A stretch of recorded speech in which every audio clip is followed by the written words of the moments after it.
Hello students, आज हम अपनी इस वीडियो में स्टडी करेंगे इंडिया के फिजिकल डिवीजन्स की। इन डिवीजन्स में हम स्टडी करेंगे इंडियन डेजर्ट्स की, इंडियन आइलैंड्स ग्रुप्स की एंड कोस्टल प्लेन्स की। तो आइए हम स्टडी करते हैं Indian desert. The great Indian desert.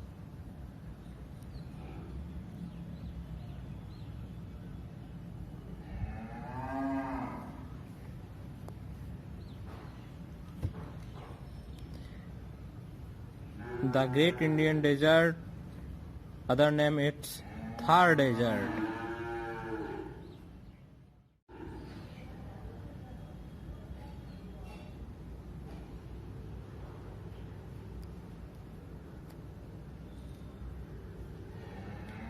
The Indian Desert lies towards the western migrants of Aravalli Hills. Indian desert Aravalli hills के वेस्टर्न साइड्स में स्थित है। ये आपकी अरावली हिल है, इसके वेस्टर्न साइड्स में आपका इंडियन डेजर्ट स्थित है। It is an undulating sandy plain covered with sand dunes. यहाँ पर ये एरिया सैंड ड्यून से कवर्ड रहता है, यानी रेत के टीले यहाँ पर पाए जाते हैं। This region receives very low rainfall below 150 millimetre per year. इस एरिया में बहुत कम बारिश होती है, लगभग 150 मिलीमीटर यानी से भी कम, यानी 15 सेंटीमीटर से भी कम बारिश रेनफॉल यहाँ पर होती है। It has arid climate and low vegetation cover. यहाँ की क्लाइमेट जो है शुष्क है, एरिड है, और इसी रीजन से यहाँ पर वेजिटेशन भी बहुत कम होती है, पाई जाती है इस एरिया में। Streams appear during the rainy season, soon after they disappear into the sand as they do not have enough water reach the sea। और यहाँ पर जो स्ट्रीम्स है, नदियाँ बहुत कम है, नदियाँ नहीं के बराबर है। जो नदियाँ हैं, रिवर्स हैं, उनमें केवल मॉनसून के समय, बारिश के समय ही कोई पानी आता है, उसके बाद ये रेत में विलीन हो जाती हैं, गायब हो जाती हैं, सूख जाती हैं। Luni is the only large river in this region. इस रीजन की, इस क्षेत्र की, थार डेजर्ट की सबसे जो लार्जेस्ट रिवर है वो आप लूनी रिवर है। यहाँ की रिवर्स में इतना पानी नहीं होता, वाटर नहीं होता कि वो सी तक पहुँच सकें, तो सी से पहुँचने से पहले ये सैंड में गायब हो जाती हैं, रेत में गायब हो जाती हैं।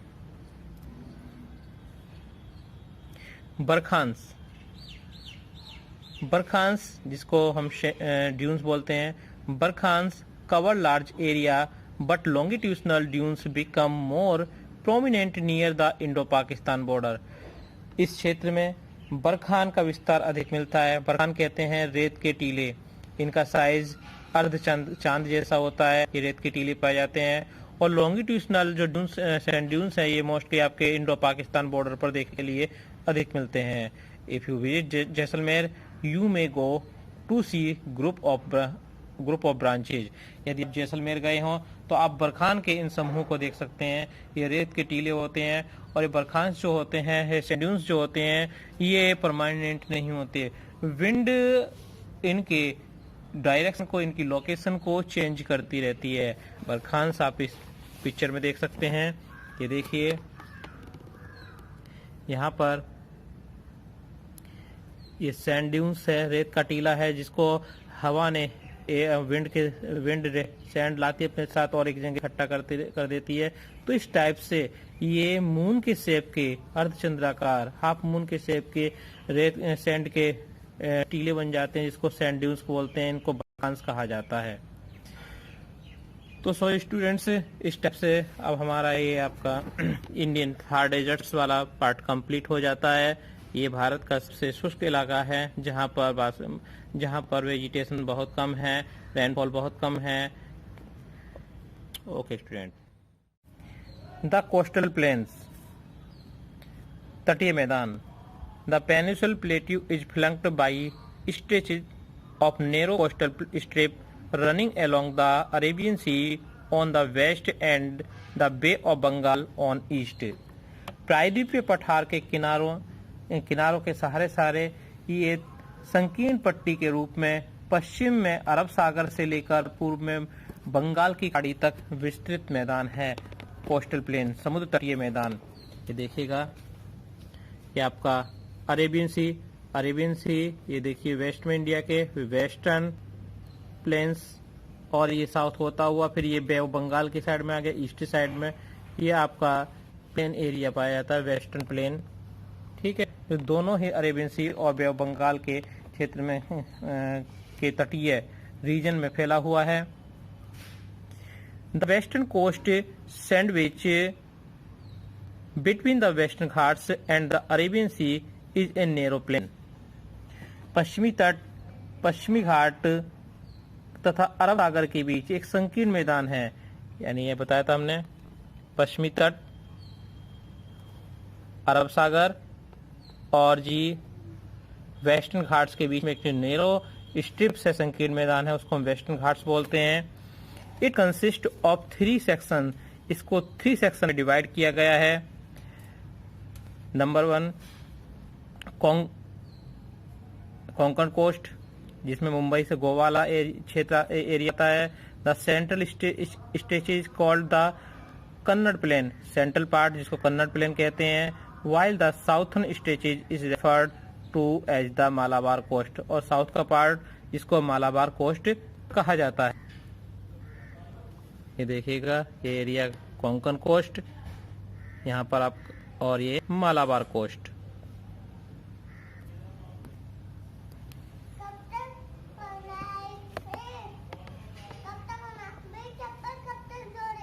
जोड़ दूंगा जब नहाने से पहले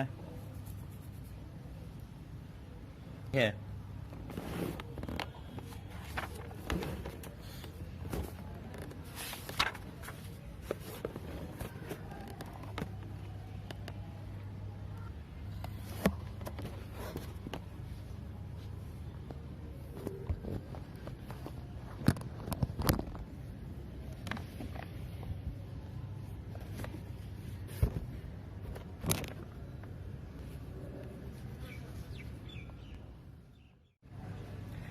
द आइसलैंड द्वीप, इंडियन द्वीप समूह, यानी कि वाटर बॉडी के बीच में मिडिल में कोई लैंड जो होती है उसको हम क्या कहते हैं, आइसलैंड। स्टूडेंट्स, आप जानते हैं कि इंडिया में 2 आइलैंड्स ग्रुप हैं।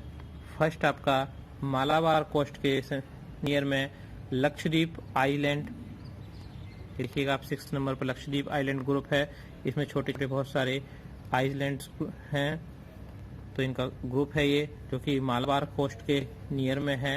ये इंडिया के साउथ वेस्टर्न डायरेक्शन में है। एंड सेकंड जो आइलैंड ग्रुप है इंडिया का, वो है Andaman Nicobar island group. Andaman Nicobar island group है ये, और ये इंडिया के, ये बे ऑफ बंगाल में है, जो कि इंडिया के साउथ ईस्टर्न डायरेक्शन में है। तो स्टूडेंट्स, आज हम इन्हीं द्वीपों आइलैंड की स्टडी करेंगे।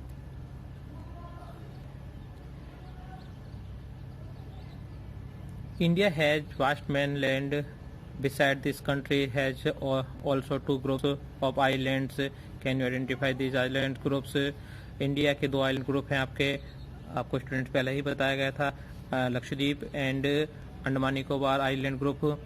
Locate the Lakshadweep island group lying close of Malabar coast of Kerala, और ये आपका लक्षद्वीप आइलैंड ग्रुप केरला के मालाबार कोस्ट के नियर में अरेबियन सी के में है।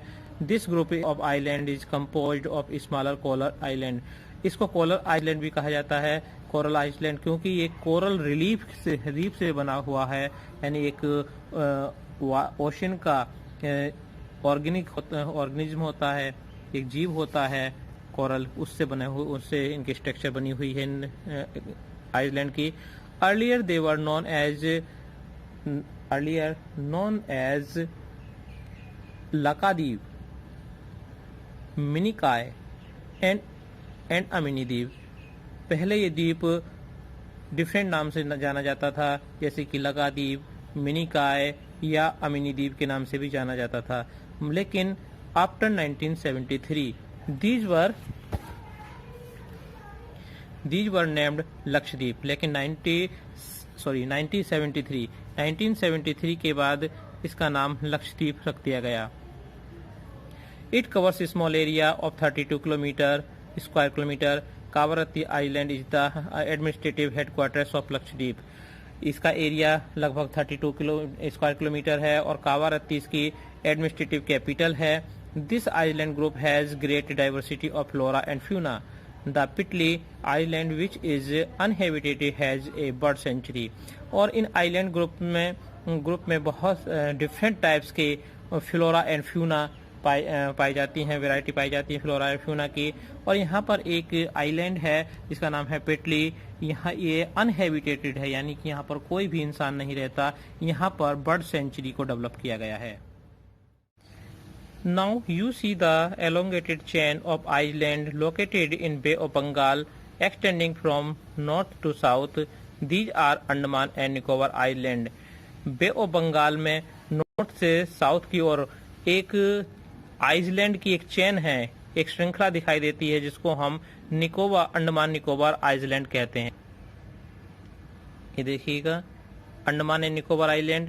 ऊपर के जो आइलैंड ग्रुप हैं इसको हम अंडमान और नीचे के आइलैंड ग्रुप को निकोबार कहते हैं। टोटली ये एक सीरीज है नॉर्थ टू साउथ तक आइलैंड्स की। ये island group Andaman Nicobar island कहलाता है और ये लोकेट है आपके बे ऑफ बंगाल में।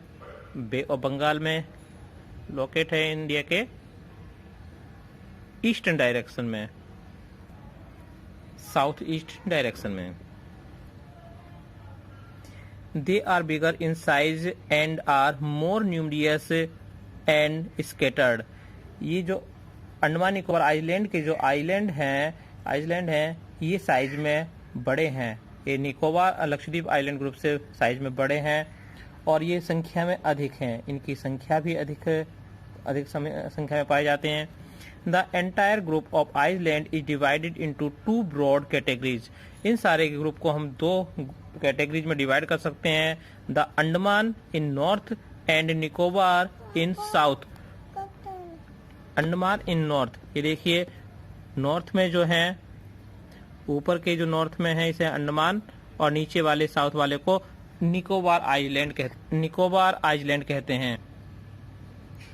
It is believed that these island are elevated portion of the submarine mountains. और ऐसा विश्वास किया जाता है ये जो आइलैंड है ये सबमरीन माउंटेन का पार्ट है। यानी कि स्टूडेंट इस तरीके से समझ लीजिए कि पानी के अंदर डूबे हुए पर्वत श्रृंखला हैं ये, जिनकी टॉप्स वाटर से बाहर दिखाई दे रही हैं और हम जिनको आइलैंड कहते हैं। ये असल में सबमरीन माउंटेन्स की पीक्स हैं जो आइलैंड के रूप में हमें दिखाई देती हैं, ऐसा समझा जाता है, ऐसी मान्यता है।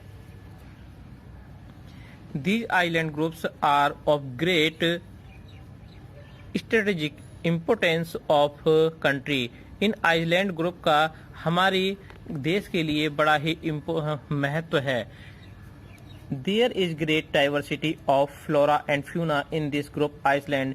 इस आइलैंड ग्रुप में डिफरेंट टाइप की फ्लोरा एंड फ्यूना की वैरायटियाँ पाई जाती हैं। These islands lie close to equator and experience equatorial climate and has thick forest cover.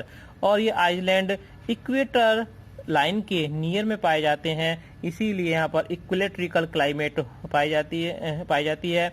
और ये जो आइलैंड है थिक फॉरेस्ट कवर है, यानी घने जंगलों से ढके हुए हैं। यहाँ पर थिक फॉरेस्ट पाए जाते हैं। तो स्टूडेंट्स इस टाइप से हमारे ये 2 आइलैंड ग्रुप हो गए हैं, जिसमें लक्षद्वीप आइलैंड ग्रुप जिसकी कैपिटल कावारत्ती है और Andaman and Nicobar island group जिनकी कैपिटल पोर्ट ब्लेयर है।